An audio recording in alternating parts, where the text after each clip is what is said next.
No olvides suscribirte al canal, activar la campana para recibir notificación de nuevo video y seguirnos en nuestras redes sociales que están linkeadas en la caja de descripción.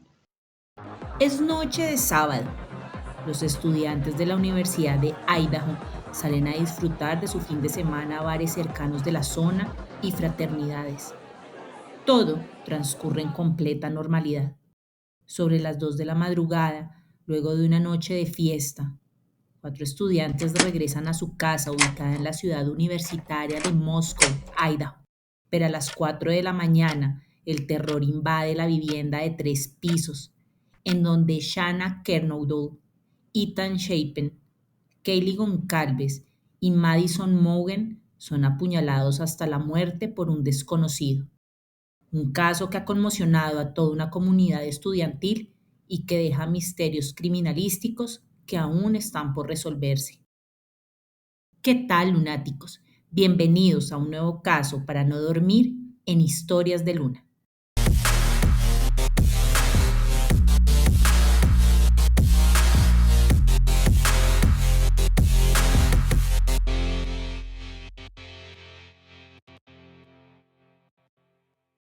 Idaho es conocido por tener paisajes de gran encanto, extensas áreas naturales y las montañas rocosas atravesándola. Por ello, se le conoce como el estado de la gema. Tiene una población de 1.500.000 habitantes aproximadamente y su capital es Boise, en donde emerge toda la vida citadina del estado, seguido de 11 ciudades más, entre las cuales está Moscow, la cual alberga la Universidad de Idaho. Esta imponente ciudad vivía en medio de la tranquilidad hasta el 13 de noviembre de 2022, cuando un crimen impactó de manera sobrecogedora la esfera académica de la Universidad de Idaho. 4 jóvenes fueron encontrados por las autoridades muertos al interior de la casa que compartían cerca al campus universitario.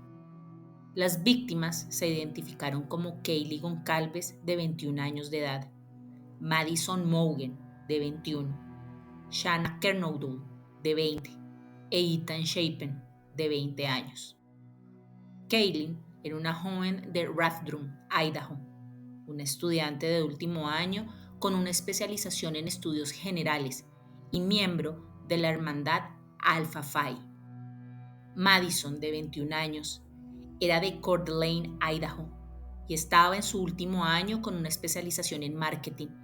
Era miembro de la hermandad de mujeres Pi Beta Phi.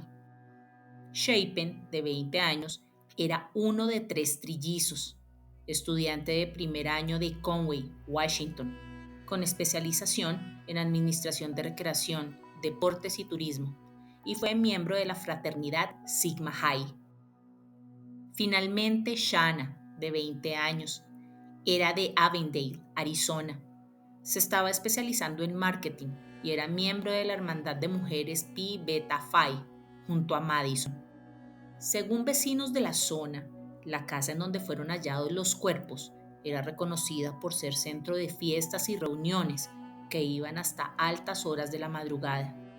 La casa era compartida por 5 estudiantes mujeres, entre ellas las víctimas y las sobrevivientes Dylan Mortensen y Bethany Funk. La noche del 12 de noviembre fue muy activa para los estudiantes, quienes tenían planes para divertirse, entre eso, ir a las fraternidades y bares de la zona. Cronología del crimen. La salida a la ciudad la realizó Kaylee Goncalves junto a Madison Mogen, quienes eran las mejores amigas desde la infancia y quienes se les vio saliendo de un bar del centro llamado Corner Club a la 1:30 de la madrugada. Luego de eso, pararon a comprar algo de comida en uno de los food trucks de la zona, y quien atendió la orden de las jóvenes aseguró que no vio nada particular en sus comportamientos o estar en riesgo. Esto se corroboró por el video registrado de la transmisión de Twitch del camión de comidas de esa noche y el testimonio de Joseph Goodall, de 26 años, quien atendió el camión esa madrugada. We'll actually do this.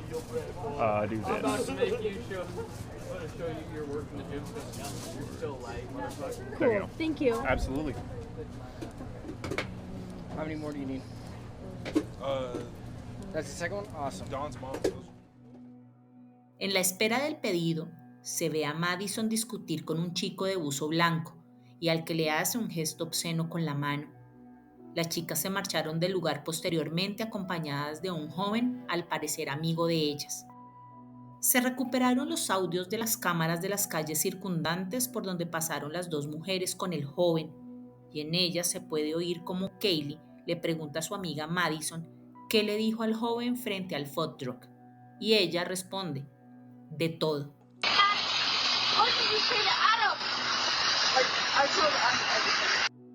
Finalmente regresaron sanas y salvas y su amigo parte rumbo a casa, mientras el terror apenas estaba por iniciar para las jóvenes. El amigo que las acompañó posteriormente fue interrogado por las autoridades y eliminado de la investigación debido a su coartada. Entretanto, Shanna Kernodle e Ethan Chapin pasaron la noche en la fraternidad Sigma High con algunos compañeros. El retorno de la pareja a la casa fue sobre las 2 de la madrugada del 13 de noviembre. Esta versión se basó en los videos de seguridad y testimonio de sus compañeros. Las dos integrantes adicionales, quienes compartían la casa, ya se encontraban dormidas en sus respectivas habitaciones en el primer piso, Dylan Mortensen y Bethany Funk. A partir de las 4 de la madrugada de ese domingo 13 de noviembre, comenzó la barbarie para los 4 jóvenes, que uno a uno fue apuñalado hasta la muerte. Según una cronología realizada por las autoridades, se reveló que el atroz crimen fue realizado en 24 minutos aproximadamente.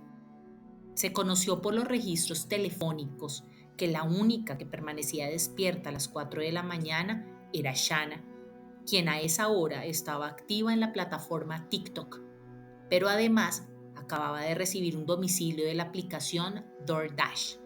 A esa misma hora, declaró la compañera del primer piso, Dylan Mortensen, quien sobrevivió a la masacre, que escuchó ruidos en la segunda planta y lo que parecía el juego entre Goncalves y su perrito. Sin embargo, se despertó por unas voces que decían, «Hay alguien aquí». Inmediatamente al oír esto, se levantó y desde el marco verificó si se veía algo, pero al no encontrar nada particular regresó a su cama. Solo que en una segunda oportunidad regresó a la puerta de su habitación y al abrirla para hacer una segunda verificación, escuchó un llanto en la habitación de Kernodle y una voz masculina que le decía, «Está bien, te ayudaré». Ya eran las 4:12 de la madrugada. A las 4:17, una cámara de seguridad del vecino más próximo a la residencia estudiantil captó lo que sería un ruido distorsionado de un gemido, además de los ladridos del perro de Goncalves. Por tercera vez, Mortensen se levantó y al abrir la puerta se encontró con una sombra que la aterró. Estaba vestido de negro y con una mascarilla que tapaba su nariz y boca. Esto entre las 4:17 y 4:20 de la mañana. Según el testimonio de la estudiante, esta persona pasó por su lado, pero ella se quedó en completo shock, en un estado de congelamiento. Mientras el hombre salía por la puerta trasera de vidrio, la mujer regresó a su habitación y se encerró. Las autoridades, con estos testimonios y pruebas, determinaron que los homicidios se perpetraron entre las 4 y 4:25 de la madrugada de ese domingo. Investigación. Se sabe que sobre las 3 de la madrugada, Kaylee Goncalves llamó 7 veces a su exnovio, Jack Ducour, pero este no atendió el llamado, ya que se encontraba dormido. Este es uno de los misterios que deja el caso, ya que pudo ser que el asesino estuviera a esa hora en la casa y la mujer intentara pedir ayuda infructuosamente.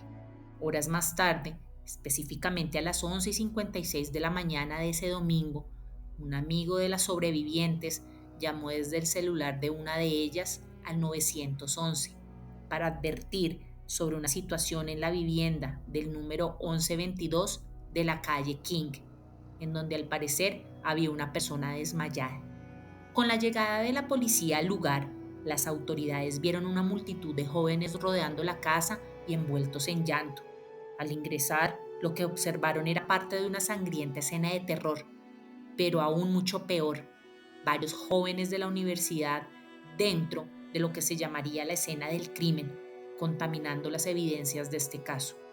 Con la revisión de la vivienda, las autoridades determinaron que las cerraduras no fueron forzadas y que los cuerpos estaban distribuidos de la siguiente manera en la casa.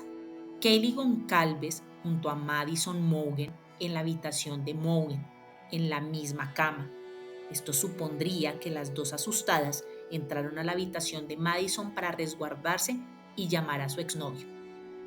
Ethan y Shanna en la habitación de la chica, mientras las dos sobrevivientes estaban en la primera planta en cada una de sus habitaciones. Las autoridades hallaron también en una de las habitaciones de la casa la funda de lo que al parecer pertenece al arma homicida. De ella se ocuparon los criminalistas para encontrar huellas dactilares y ADN. A partir de ese momento, la casa fue acordonada y luego de la recolección de evidencia fue sellada. Lunes 14 de noviembre. Las autoridades identificaron a las 4 víctimas fatales. Martes 15 de noviembre. La policía emite un comunicado en donde señalan que los estudiantes fueron apuñalados por un arma filosa que no se ha encontrado hasta ahora y que tampoco se tenía sospechosos o presuntos implicados del hecho. Miércoles 16 de noviembre. El jefe de policía, James Fry, realizó una conferencia de prensa en donde pidió a la comunidad estar en alerta, informar sobre cualquier actividad sospechosa y además estar atentos a su entorno en todo momento, cerrando puertas y ventanas para evitar cualquier situación peligrosa. Jueves 17 de noviembre. Las autoridades emitieron el informe forense de manera muy somera sobre el resultado de la autopsia a los cadáveres. Este señalaba que las víctimas habían muerto producto de desangramiento por heridas fatales en pecho y cuello. Ninguno fue víctima de abuso y no fueron atados ni amordazados. El arma con la que se realizó el atroz hecho se catalogó de altamente filosa y se piensa que este tipo de cuchillos de hoja fija suelen perder ese filo tras varios usos, lo que caracteriza las heridas en los jóvenes. Además, se estableció que Shanna fue quien tenía marcas de defensa en manos y muñecas, mientras la peor parte la llevó Kaylee Goncalves, quien fue apuñalada en repetidas ocasiones hasta casi desmembrarla, por lo que se atribuye a un ataque más personal y premeditado. Para este punto, las autoridades seguían con las pesquisas y revisión de cientos de horas de los videos de seguridad obtenidos, pero sin llegar a nada puntual. Incluso se interrogó a un par de hombres que hostigaron a Kaylee en una tienda de conveniencia. Ese día, Kaylee salió de la tienda y luego uno de los hombres intentó seguirla hasta su auto, pero luego se desalentó y de nuevo ingresó al establecimiento, dando por terminada esa ruta de investigación.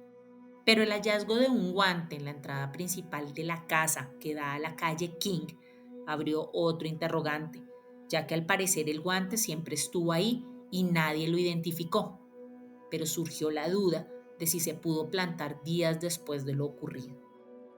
Por otro lado, desde el jueves 17 de noviembre, o sea 4 días después del crimen, la comunidad universitaria se sentía aterrorizada teniendo a un asesino suelto, y al no obtener un parte de tranquilidad de la policía de Moscú, el alma mater tomó medidas de seguridad y estableció adelantar las vacaciones de los estudiantes, cortando de esta manera el ciclo académico. Además, se afianzó la seguridad en el campus y con ello, decenas de estudiantes decidieron regresar a sus ciudades de origen mientras las autoridades esclarecían los hechos y daban con el paradero del asesino. Fue hasta el 8 de diciembre que las autoridades lograron establecer un hecho fuera de lo común. Ese domingo 13 de noviembre, sobre las 4 de la mañana, en las inmediaciones de la casa de los estudiantes, un vehículo blanco circuló en varias oportunidades.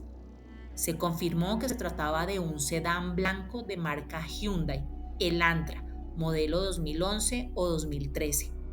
Esta pista la aportó un trabajador de una estación de servicio ExxonMobil, el cual se dedicó por horas a revisar sus cámaras, interesados por el caso, y notó que desde las 3:45 de la madrugada de ese domingo circulaba por los alrededores de la gasolinera un vehículo sospechoso. Con esto entre manos, el gobernador de Idaho, Brad Little, ofreció $1.000.000 para esclarecer el caso y apoyar a la fuerza de la policía e investigación y obtener respuestas ante el silencio de las autoridades de Moscú, que solo cuenta con 4 detectives y 24 agentes para patrullaje, por lo que el estado de Idaho aportó además 20 investigadores más, 15 policías, servicios forenses y peritos en celulares y escenas del crimen. Mientras tanto, el FBI sumándose a las pesquisas con 22 investigadores, 20 agentes y 2 expertos en conducta. Esto sumó 130 especialistas que estaban decididos a resolver el cuádruple homicidio.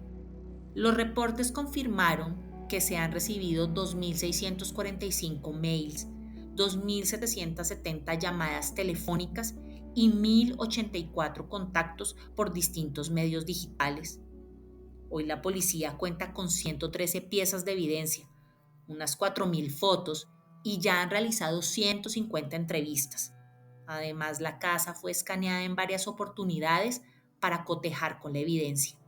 Pero con esa evidencia por corroborar, la policía cada semana sacó conclusiones apresuradas que pronto debieron salir a desmentir y ofrecer disculpas a las familias de las víctimas. Por ejemplo, una de las teorías fue que la masacre fue perpetrada por celos.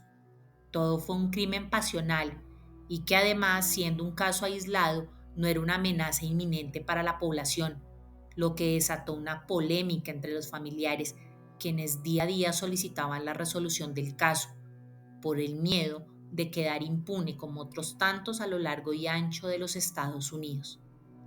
47 días pasaron hasta que la policía de Moscú realizó el primer arresto. Arresto. Tras abordar la pista del auto blanco y hacer los seguimientos al dueño del mismo, las autoridades llegaron a Brian Christopher Kohberger, de 28 años de edad. Un equipo de vigilancia del FBI rastreó a Kohberger durante días antes de su arresto, mientras la policía trabajaba con los fiscales para desarrollar una causa probable suficiente para obtener una orden judicial. Ya con estas premisas, la policía de carreteras de Indiana interceptó el vehículo sospechoso transitando por las vías del estado. En el recorrido, Brian iba acompañado por su padre como copiloto, al cual le preguntaron las razones de ir por esta zona y señalaron que se dirigían a Pensilvania, luego de que su hijo terminara el curso de final de año en la Universidad del Estado de Washington. Un recorrido de al menos 4.200 kilómetros y el cual tarda no menos de 40 horas, o sea, día y medio o 2 en automóvil. La policía solo los dejó ir, aparentemente, debido a que sabían que el vehículo que habían estado buscando era ese y se relacionaba con el incidente de Idaho. Debemos aclarar que no se trata de Washington, D.C., que es un distrito federal y donde se desarrollan actividades gubernamentales y se ubica al este del país. Se trata del estado de Washington, al oeste de Estados Unidos, y a una hora aproximadamente de Moscow, Idaho, lugar en donde se presentó el caso. Según los investigadores, padre e hijo, Kohberger, llegaron a su destino el 17 de diciembre a la casa familiar finalmente. De igual modo, el seguimiento realizado por el FBI arrojó el comportamiento que Kohberger tenía por esos días. En muchas oportunidades, cada que iba a almacenes o tiendas de conveniencia, utilizaba guantes quirúrgicos para no dejar huellas. Además, se le vio colocando las bolsas de su basura en la propiedad de otros vecinos. Su manera de proceder en la vida cotidiana, según los detectives, era muy peculiar y arrojaba un modus operandi. Finalmente, en la madrugada del viernes 30 de diciembre de 2022, Brian Christopher Kohberger fue capturado por un equipo SWAT y la Policía Estatal de Pensilvania, cerca a las montañas Pocono. Durante su captura se mostró tranquilo y preguntó si alguien más estaba bajo arresto, con una mirada en blanco.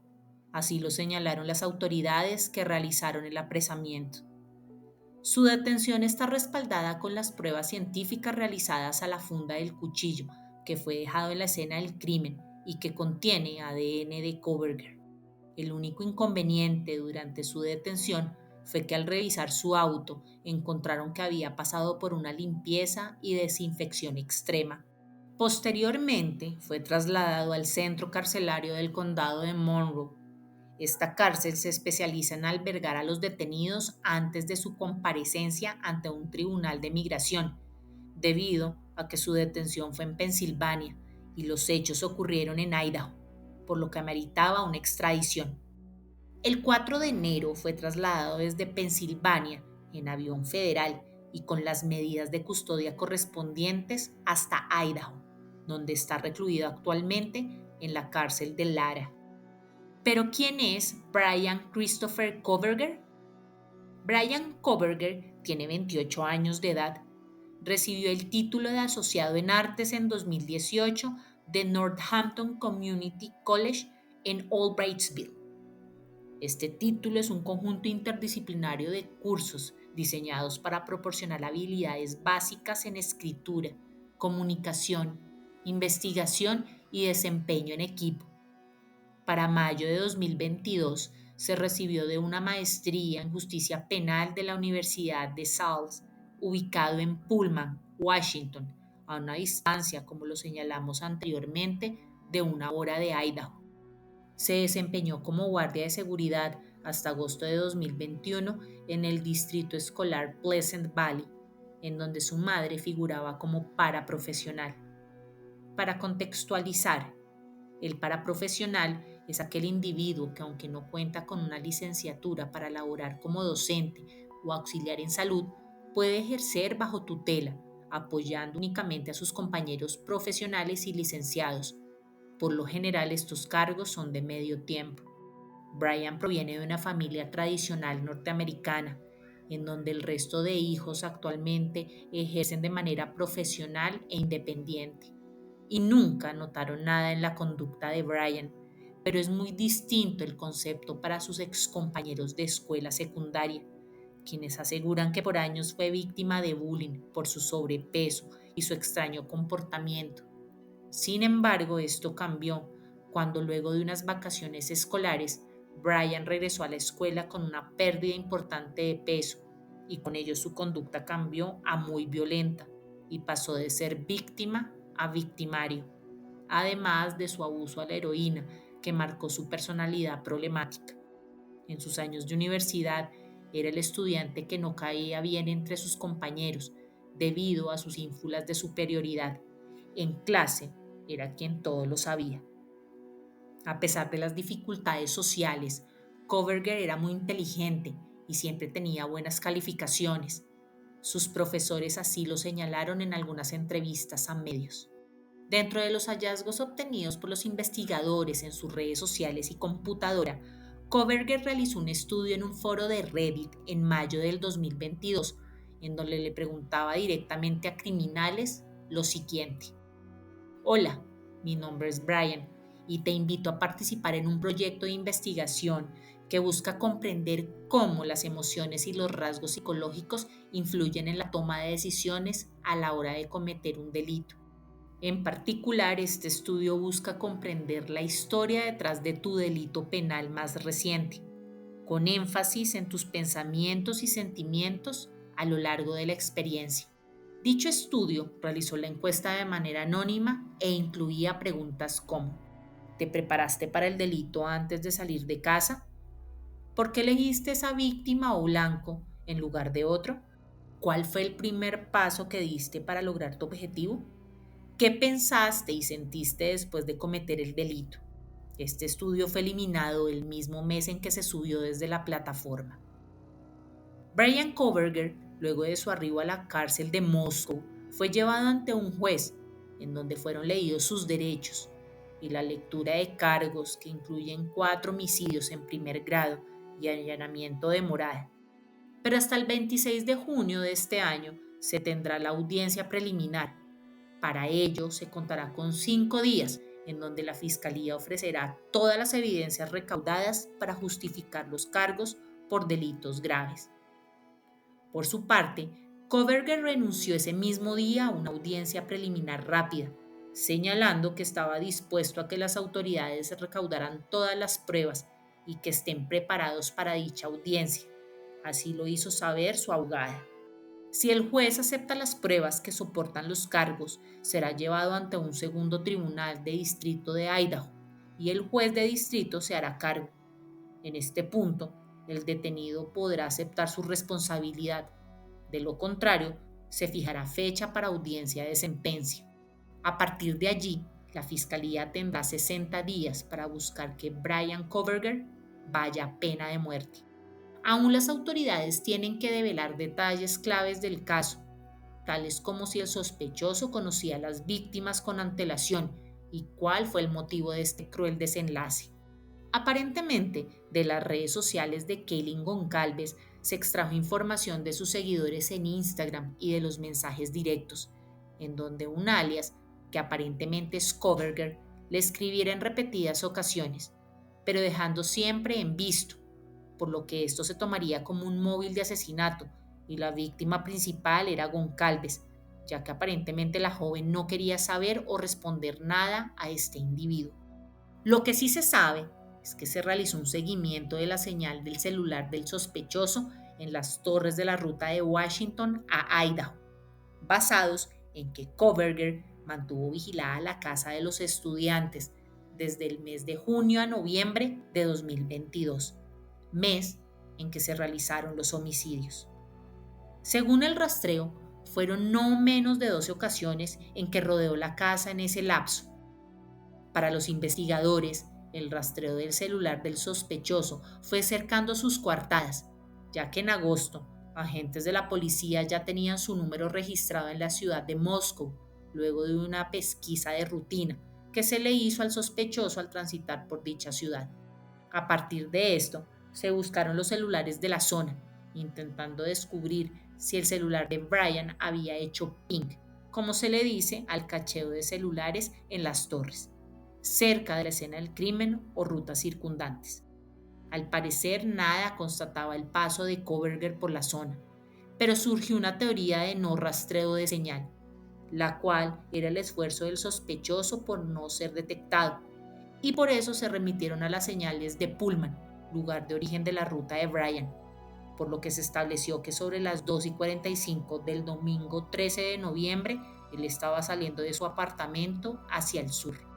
La señal se pierde por cerca de 2 horas, para luego activarse en el sur de Moscow a las 4:48 de la mañana, siguiendo la ruta hacia la frontera con Washington y de regreso a Pullman. Siniestro, es lo que los investigadores detectan luego de 5 horas del suceso. Bryan Kohberger regresó a las 9:15 de la mañana de ese domingo a la zona de los asesinatos, antes de ser denunciados los hechos. Se intenta encontrar una línea de investigación para establecer el móvil que hizo que Bryan sea el homicida de los 4 jóvenes. Por ahora, las autoridades cuentan con 5 meses para corroborar toda la evidencia, cotejar muestras y hallar móvil y declaraciones adicionales que lleven a Kohberger a que se declare culpable y posteriormente buscar la pena de muerte.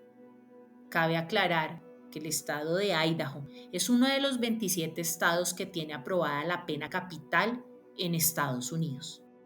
Conclusiones del caso a la fecha.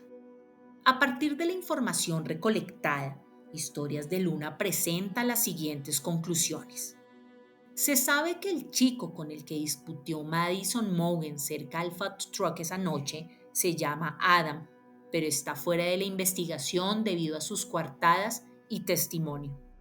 El exnovio de Goncalves fue desestimado de la investigación por solicitud de los padres de la joven, ya que testificaron que ellos se conocían desde pequeños y su relación luego de 5 años culminó en los mejores términos, pero según algunas conversaciones de su hija con ellos, estaban en plan de reconciliación.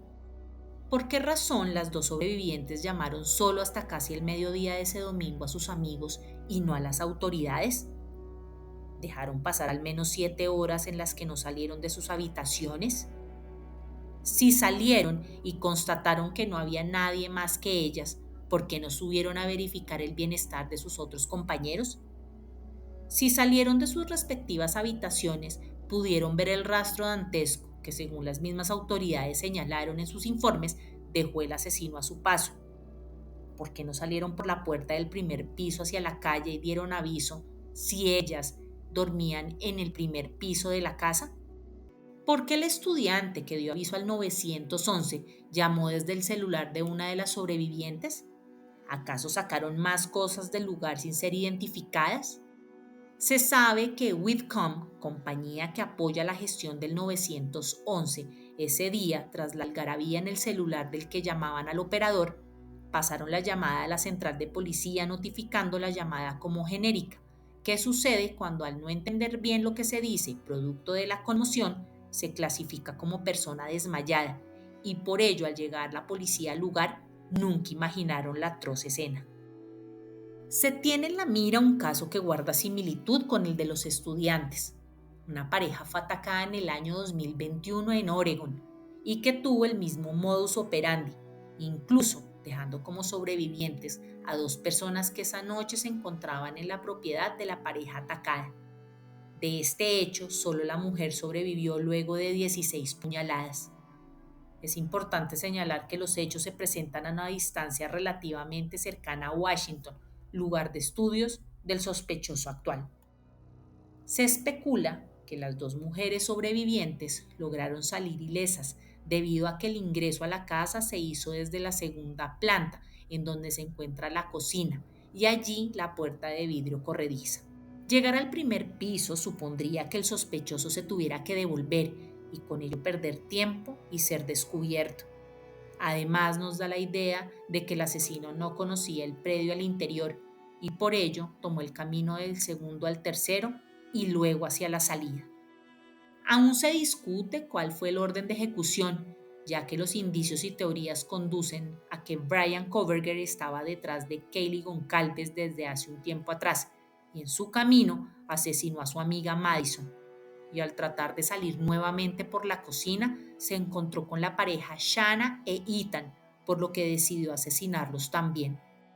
¿Qué sucedió con el guante encontrado en la puerta de la casa de los estudiantes? ¿Arrojó alguna prueba concreta sobre el dueño o rastro de ADN? Curioso, pero no imposible. Mientras esta escena demoníaca se desarrollaba en las 2 plantas superiores, Dylan Mortensen y Bethany Funk dormían sin sobresaltos, no fueron atacadas y solo se percataron de algo raro al despertarse. ¿Casualidad? ¿Destino? ¿Suerte? ¿O simplemente no era el objetivo del asesino? ¿O podrían estar mintiendo o estar omitiendo algo? Bryan Kohberger estudió criminología y justicia penal, lo que le daría las herramientas jurídicas para evadir el sistema y salirse con la suya. Pero hubo piezas que se salieron de su control y ahora lo tienen bajo las rejas. ¿Sus estudios los realizó para hacer el mal? La familia Kohberger ofreció condolencias a las familias de las víctimas y señalaron que están colaborando con la justicia para esclarecer los terribles hechos e incluso si su hijo cometió el crimen. Algunos pelos de animal fueron encontrados en el apartamento de Bryan y se trata al parecer de la mascota de Goncalves, lo que ayudaría a afianzar el caso. El perrito de Kaylee fue encontrado vivo y está actualmente con el exnovio de la joven.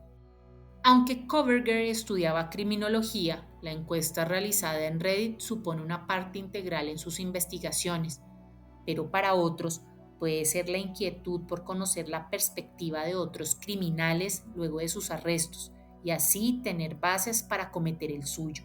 Según una psicóloga de seguridad pública y de policía en Arizona, cree que las sobrevivientes, Dylan y Bethany, experimentaron la emoción de congelación cuando se encontró con el sospechoso, por eso su demora para dar aviso a las autoridades. Amanda Kohberger, hermana mayor del sospechoso, de 38 años de edad, se graduó de la Universidad de Lehigh y trabaja actualmente como consejera licenciada y brinda terapia en una escuela en Pensilvania, pero en el 2011 Probó algo de suerte como actriz, participando en al menos 3 películas y varias obras de teatro. Sin embargo, lo siniestro de esto es que en una de las películas en las que actuó, 2 Days Back, basa su historia en el asesinato de 4 jóvenes brutalmente apuñalados. ¿Acaso su hermano Ryan consideró esta película para los terribles actos cometidos en Idaho? Una de las profesoras de Ryan en la maestría de justicia penal fue Katherine Ramsland, quien ayudó a Dennis Rader, mejor conocido como el asesino en serie BTK, a escribir sus memorias y actos criminales. De este modo se abre un cuestionamiento en relación a que Brian haya tenido en cuenta el libro de su tutora o incluso una visita personal con el asesino condenado, pero esto lo negó la hija del condenado. Lo que sí se sabe es que BTK realizó una entrevista con el medio TMZ, quien sigue el caso de cerca, y el prisionero aseguró que Kohberger guarda similitud con su modus operandi, en específico con el caso de la familia Otero en Kansas, donde asesinó a los 4 integrantes de la familia, pero dejó muestras de semen en uno de los cuerpos, y la muerte fue de manera personal, tal como lo hizo él, solo que fue por asfixia, y con Brian fue cuerpo a cuerpo, apuñalando a los estudiantes. Un brillante graduado de justicia penal que discurría entre la oscuridad y los pensamientos morbosos de un asesinato. 4 estudiantes que solo esperaban vivir la mejor etapa de sus vidas, compartiéndola con sus mejores amigos, como lo expresó Kaylin Goncalves en su última publicación de Instagram, horas antes de ser asesinada. Afortunada de estar rodeada de estas personas todos los días y que tenían todo a su favor. Solo se espera que la justicia esclarezca los hechos y con ello se impartan los castigos pertinentes. Mientras tanto, Historias de Luna seguirá al tanto de más evidencia o información para actualizar el caso.